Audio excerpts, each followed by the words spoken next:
So this full moon in Cancer, 30 December 2020, is a very interesting full moon. It's the first post-eclipse season syzygy, and it's the first syzygy, newer full moon, after this big shift we've had to end 2020. And so there's an astrological new reality that we've entered into, and this full moon in Cancer arrives to introduce us into it more fully.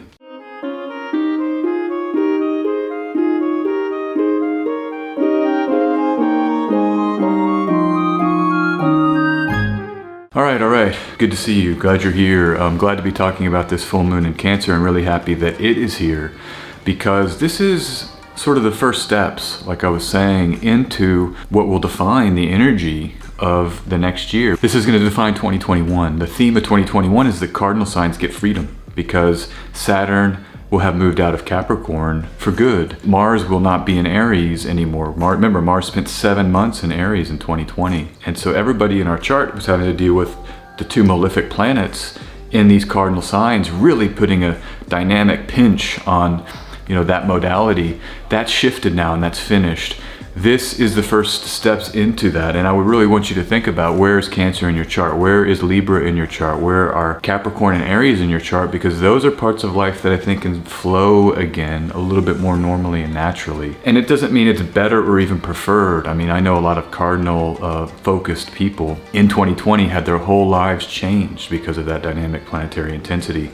It's sort of like pick your path. Sometimes we like it when we get upheaval because of transits, because we get new things in life, and other times we like that flow and that ease for parts of life. And the great thing about astrology is that it's never something permanently. It's always shifting and changing as the planets transit and as the cycles and seasons flow and ebb. So this is the beginning steps. Later in the year, there's going to be some really wonderful, juicy Cancer moons, some lovely Venus and Libra transits, some Aries moons. I mean, all of the cardinal axis opens. Let's just get in a little bit to this chart. We have the moon in its domicile. What does that mean when a planet is in the sign that it rules? It means that it's comfortable there.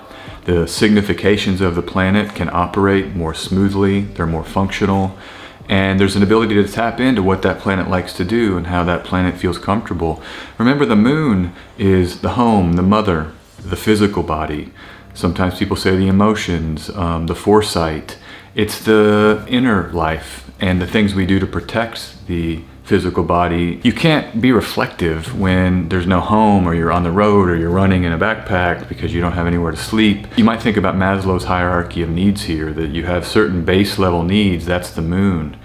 And then as you build up those needs, you can sort of achieve these higher levels of turning inward. But we have to have that lunar situation, that Cancer, settled. And so when the moon's home here now, first syzygy in Cancer that's not an eclipse and that doesn't have Saturn and Capricorn since 2017. So this has been a long time coming. This is the real first start of maybe a long-term 2021 project, or a regular checking in 2021 with the home, with the mother, and with the body. We always have Cancer moons right around this time of year, Cancer full moons, when the sun is in Capricorn. But this is a promise, and this is how this axis works, is that you have a strong moon here letting the sun know, hey, we're gonna turn. The seasons will turn and change. There is a summer coming. But every year when the sun is in Capricorn, remember what happens. This is when New Year's Day happens, and New Year's Eve. This is the time that people start planning to improve their bodies often, to improve their lives.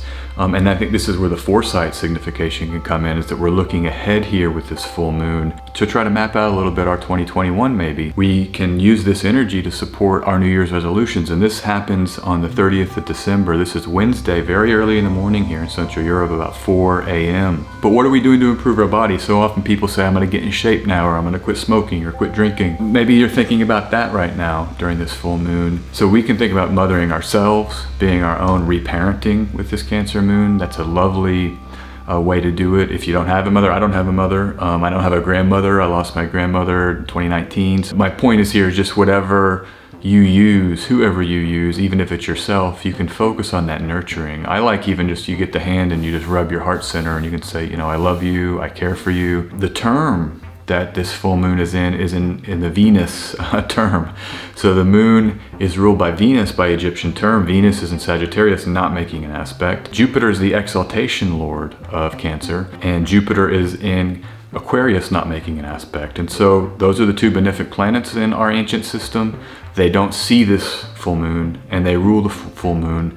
So the moon is kind of on its own here. It's kind of on its own to sort of dig in to its own ability to nurture itself. That's why I was saying you can kind of nurture yourself with those practices of love and self-compassion and self-care. The other thing, because it is the home, I was looking into these news stories. There's a big story right now in America and really all over the world about homelessness. Homelessness is on the rise because of 2020 and the crisis we're in. But there's a potential that there could be an eviction crisis coming in America at the beginning of the year if policymakers don't rectify that. And even in the UK, I saw some stories about England having homelessness increase. If you know people that are homeless, can you help? Can you give to shelters? One of my favorite charities that I like to give to are food banks and homeless services. There's something so fundamental about those basic needs of the physical body. Like I was saying earlier, everything is built upon that foundation. And you think back in your life, there's been times when I've had destabilized home situations and been not really settled with that. And I look back and think, wow, I was roughing it sometimes a little more than I needed to. You might want to just think about this as a news theme as we get into this period. Remember, the syzygy has a 2-week effect at a minimum, because it's 2 weeks until the next syzygy. There will be a new moon is next. There will be a new moon in Capricorn. So that will kind of clean that energy, but it's a 2-week effect. And so this is really a period of the next 2 weeks of thinking about your own home life, your relationship with your mother, how you nurture. But again, consider this story that's happening in the collective and maybe send good energy out. Maybe find someone, if you know someone, that you can help, or give a little bit of extra money if you see people on the street. Even just raising the topic, like in this video, where is home? What is home? Might help you return to an inner home, an inner nurturance that can you sort of rehome yourself in a way. You might be in a place where you need to do that.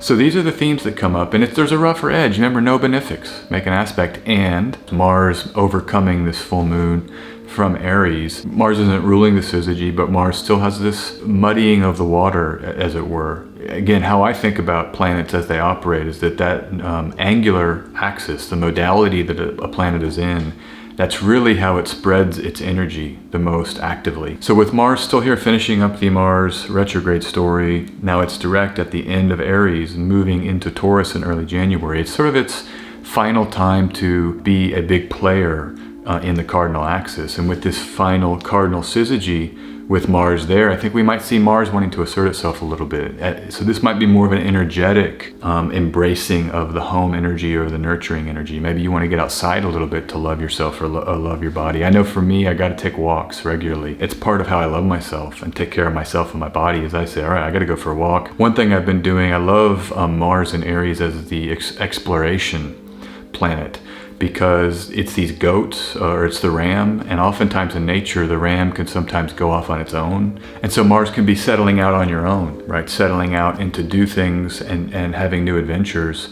So find somewhere in your city, even if you live in a small town, where's a street that you haven't been on yet? Maybe that's a way to nurture yourself and kind of love your body. You get exercise, and simultaneous you get to open up that vision. And the moon, like I said, is foresight. Vedi's Valens, the moon is foresight. It rules foresight. And sometimes when we see ahead, it can help to get fresh visuals and fresh experiences in order to kind of unlock something and let us see a little bit differently. So try that, I think, with this dynamic overcoming square. It's always the Mars moon. There can be conflict around home, and you might think about what you have to fight through in order to love yourself properly. There's no shame in that. I mean, sometimes we have to say no to people and things in order to say, no, I can't do that. No, I can't talk right now. No, I have to meditate, or I have to cook my dinner that I've committed to doing. Whatever your commitments are to take care of your body and protect your home life, you might have to do a little bit of assertive protection here with Mars operating from that earlier position in the zodiac and squaring the moon. So look for where your assertion can be practiced. I love the idea of practicing our assertive nature, because if we don't use it, we lose it. So don't hesitate to cut people out, and be quick to kind of scissor out the things that aren't going to support your highest ideal and your highest sense of self-love and nurturing. Remember, that's what parents do for their children. They have protect the children by declining what the outside world wants to do to influence that child. So that's part of the parent's role, and even saying no to the child, right? The child wants to spend the night at this person's house, or wants that, or wants this toy and wants that. No, the parent is there to do that martial excision, so that that child has this sort of protected ability to mature in a safe and comfortable way. But it comes with using Mars and using assertiveness. So do that if that comes up this week, in this 2-week period after this full moon. So beauty is the theme of Venus. I've been thinking about Venus as beauty a lot lately. There's other significations, relationships, music, sweet smells, beautiful colors, but so beauty, I guess, is where I'm coming to with this. And with the South Node drains things away. It sucks out the Venus's ability to really naturally give off beauty. This might not be the time to focus on looking beautiful. We might want to set aside Venus, the pleasures, beautification of our environment. Even in winter, you put on that jacket, put on the hoodie and the gloves. We're really not trying to shine with beauty. Venus, South Node, ruled by Jupiter. Jupiter there making that sextile in Aquarius with Saturn. And so the rulership flow goes back to Jupiter. And Jupiter is about expansion with that structure from Saturn. It's structured expansion. It's deliberate, planned, workhorse style growth that can only come sometimes when we limit ourselves, like with a schedule, or with, like, if you're on a budget. I can't go out and buy this or that, but I got this thing I bought last year that I haven't used, and I can really get good at that. This is expanding with the limitation. That's what the Jupiter and Saturn together in Aquarius can do, ruling Venus. So it's almost like, instead of focusing on that beauty and that comfort and that pleasure, we flow into these plans and the structured work environment. I think, again, it fits with this transition into 2021, this time of the year when we plan for things. We plan out how to do 2021, how we're going to make it productive and useful, if you like that. Some people are just, I don't plan anything. I've been like that before in my past. No 5-year plan, nothing. No 1-year plan, no 1-day plan. I think with that, the risk is just Saturn is going to come clamp down. I mean, Saturn is the final dispositor right now with Mars in the sky. Mars is leaving Aries very soon. Saturn rules the roost still. So if you're not, into planning, just know you might come up against, the waves might throw you into those rocks if you're not careful. So be careful. We can walk up the stairs, but we have the rails to support us, and that's the Saturn. We use the rails to go even higher. We use the safety components that we put in that strap us in. We strap in, we protect ourselves with Saturn, so that then we can really ascent even higher. It's a greater ascent when we have that protective structure. Because it's Cancer and it's the moon there, maybe your home life can be supportive of some of the plans you're doing in 2021. And so that's what I mean by cardinal signs freeing up, because every time the moon flows through Cancer now, let's just take Mars aside for a second, the nodes for the rest of this year, the lunar nodes will be in the mutable axis. They are in North Node Gemini, South Node Sagittarius. They operate the same. You can see this in Vedic Valence. He has a whole chapter, whole few paragraphs on why you don't want to have elections with an angularity to the nodes by sign. You just don't want to do it. The nodes are too unpredictable, and they're too strange to grapple with. Now there's exceptions, and there's ways you can still work with them if you have to use that axis. But as a general rule, you don't want to do that. Our transiting sky has, through 2021, mutable signs, angular to the nodes, fixed signs, angular to Saturn. So all we're left with for these really sweet, juicy moments is those cardinal transits. So now we add Mars in. Mars will spend time this year in both Cancer and Libra, but the time that Mars spends in cardinal signs is much less than it was in 2020. So there's still many pockets here of these cardinal transits to lean into and to rely on. So that's a little bit about why I'm saying this over and over again. We've got this theme of this cardinal relaxation into the flow of what those cardinal signs like to do. And I love them. You've got Venus and Moon are activated there through Cancer and Libra. Aries, if you like to use that Aries energy, wait until Mars comes back to Scorpio later in the year and get some nice Aries elections with the moon. And so then we can think about this syzygy, this full moon, is just kind of the hint, the first tiptoe into the water of this cardinal release that we'll feel for the rest of this year. So that's where my mind's at. It's like, let's feel this energy. It's not an ideal syzygy. The full moon has some rulership problems. It's a little bit strained. Like I said, the benefics aren't seeing the full moon. The support really isn't there, but it's this initial step into this new energy for 2021 that I'm so excited about. There is a fixed star very closely conjoined to the moon in its fullness there in Cancer, and that is the fixed star Alhenna. It's a star in the foot of the twin, I believe the southern twin, the left foot, so of the Gemini constellation. So this foot is in focus. And what I think about here is that it's tripping. This is the kind of activation with the moon where if we're not careful, you know, we can trip. And you know, if you've been in one of those contests or competitions where you're with someone and you tie the feet together and you have to be very careful when you walk or you'll trip over, that's how I'm seeing this as a metaphor for the moment. Part of this is that we're in the new Aquarian age, this, you know, Aquarian age that we're in. I'm not necessarily the age of Aquarius, but it's an Aquarian heavy few years. But this huge change just happened. And sometimes when we enter a new place, we have to tread carefully and just be a little bit more deliberate and careful with how far we're extending and how fast we're extending. So I would advise caution. I think this is a cautionary fixed star. I know every time I've been to a new country, you know, every time I get to a new place, it's like feeling it out. Okay, this is a different language. I can understand a little few words. It's similar to this other language I've heard and I understand a little bit of, but how is the city? How are the people? And it takes a few days or weeks to really settle in to now, like in Belgrade, I'm totally comfortable here. I love this city, by the way. Excellent city. Belgrade is top tier.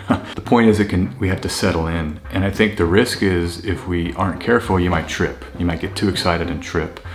And again, this fits with the theme that the Cancer moon is being overcome by Mars from Aries. So it's not really the best Cancer moon of the year. But it's still better than having Saturn also in Capricorn and making that T-square. So it's a phase of adjustment on a number of levels here with this syzygy. This fixed star is really giving us a hint and a suggestion of that.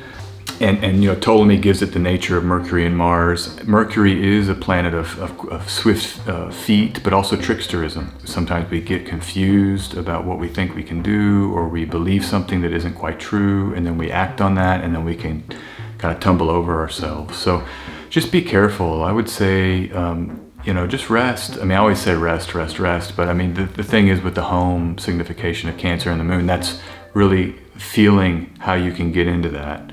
And maybe it's a time for more hominess. Winter, like I said, always during this time, we're having to be inside. And one thing I will say is this big transit on the new moon that comes in 2 new moons, this huge pileup in Aquarius on 11 February. I really think that's a massive climax in 2021. We get it early this year. It's like 2021 after that is a different 2021. So I would even say kind of wait for things. Maybe if you're acting before that, we're tripping out of the gate. Let's get into the Aries ingress and let's get into some of that Jupiter and Pisces energy in May and just see how things feel. Get Mars moving. I think that's what I feel this is warning us about, just because of how those alignments are going to play out. So I just think, you know, waiting until a little bit later when we have some benefic support. It's a principle of ancient astrology. Benefics need to see things. They support things when they see. That just means they make a Ptolemaic aspect. I really would think we would want to wait for a syzygy fortnight that has some benefic activation. So maybe that's the warning here. Don't get out too aggressive until we can get some of that energy. My father was a card player and he loved playing cards. That wasn't his job, but I mean, it was always card games with his friends, and he'd go to Vegas a lot, go to Louisiana. I'm from Texas. So I grew up with cards, always handling them. And it's just one of those things. It's like, who would have thought these are so important? I mean, it makes total sense. I was introduced to them so young, but that now I'm using them for this whole different system of understanding life. And so I'm real grateful for that. I love being around the playing cards. And I love to just see what they offer and just how embedded these symbols are. It's outside of the world of divination, these cards. They're actually in these other modes of operation in the society, in the culture, through card playing. So much emotion, the highs and lows that come with winning or losing at the card table. Let's check it out. Let's see what this first card is. See what these cards can teach us or add to what we've discussed. Okay. 6 of clubs, center. This is a great, great card. This is the Jupiter-ruled middle decan of Leo. So it's just one of the loveliest cards in the deck. Setting aside astrology, this is one of the loveliest cards in the deck. But it's also, when you add this Jupiter-Leo connection, it's just so lovely. Jupiter being a triplicity ruler of fire signs. Jupiter does very, very well in Leo. And I think we can think how when we do center ourselves in our life's purpose and our identity, when our consciousness aligns with the actions that we're taking every day, when the planning that we've done, we start putting that into action, and we start stacking up days upon days, we can really expand our bank accounts, our power and our confidence, and our just ability to act well, act as initiators in this realm. Like we're born into this physical body and in this physical realm. We can sort of empower ourselves and then become initiators of ideas and of culture and of thought. This is what this middle decan of Leo can be about, but it requires an internal centering of the consciousness and an alignment to then really grow and expand. And remember, the sun and moon work together. You know, Cancer and Leo are maybe co-ruled by the luminaries. They're actually this mutually supportive energy, and that's the same with the sun and the moon. The consciousness, you know, the spiritual soul, the perceiving consciousness, that filters into the body. It's embedded in our body, like we are ensouled in this physical form. So when we think about a full moon in Cancer, the nurturance of the body, the protection of the home environment, it allows us to leave when daytime comes. Remember, this is the day sect, the fire sign. Cancer is the night sect. And have this aligned maneuverability into the world to really go out and do the things that we think are valuable and useful. So they support each other. That's what I'm seeing here. And this is in the first position. Maybe we think about, where are you at with who you are after 2020? How do you think about yourself? You know, what if you had one sentence to say, I am, what is that sentence for you? And I would think about writing it with the notion of being your best self. That's the Jupiter. What's true about who you are, and how did 2020 form you into that? So for me, I mean, I'm an astrologer, committed astrologer. This is my life's goal and my life's purpose. 2020 really crystallized that for me. I've been deeply involved in astrology for a long time, but the events of 2020 elevated me into this position. That's what happened to me in 2020. So think about for you, what are you doing? What's your identity? And what are you then sending out into the world in terms of how you think about yourself? All right, let's get the second card. And then the sun will have to go into Aquarius. This is not the time for the fullest sense of that identity expansion, you know, at least symbolically. And I think later in the year, when the sun enters Aries, the sun will have dignity again, right around that equinox, that spring equinox. Keep going back to that, as I think when this period is going to get better. I'm not as optimistic until after this new moon in Aquarius moment, and it aligns with the heat coming back to the northern hemisphere. I think that will really help the crisis we're in. And after this final winter moment here, this winter moment of 2021, we're really going to be able to rise higher than we have been in a long time. So that's what I think this is also speaking to. Remember, Leo is in the summer, it's Leo season. The sun enters Aries, another fire sign, on the spring equinox. So just look for that. Look for that. Okay. Second card. What's the second card? Second card. Wow. Le Pendu. Le Pendu, the Hanged Man. This is the Hanged Man. Actually, I've got it upside down. This is the Hanged Man. Second card is the Hanged Man. And perfect, because this is corresponding to the element of water. And what is water? What do we enter upside down into the world, right? After being encased in water in the womb, the water breaks, then we enter into the world head first usually. That's what this card's about, is that it's the gestation before birth. So it fits very, very much the whole theme of this talk, which is that this cardinal new moon is a tiptoeing into these freed cardinal signs that will happen in a much more intense way, in a much more usable way later in the year, that We are in still of a gestation or a suspended beginning period, and this is the fresh Aquarian energy that we're just kind of being birthed out of and into. So, whatever's not moving right now, just hang with it, hang in there, don't force it. Remember the fixed star Alhena? Let's not get too far ahead of ourselves. We're in a birthing phase now. We're not in a movement phase. And so this is wonderful. This tells me, and especially with this next 2 weeks, let's just gestate until the next couple syzygies, until we're ready to fully come into our 2021 form. All right, I'm going to end it there. Lovely to see you. Thank you for being here. As always, it's an honor and a privilege to share this and engage with you all. Thanks for all your YouTube comments and for any questions you have. It's just like I said, it makes my day to be here and be serving you.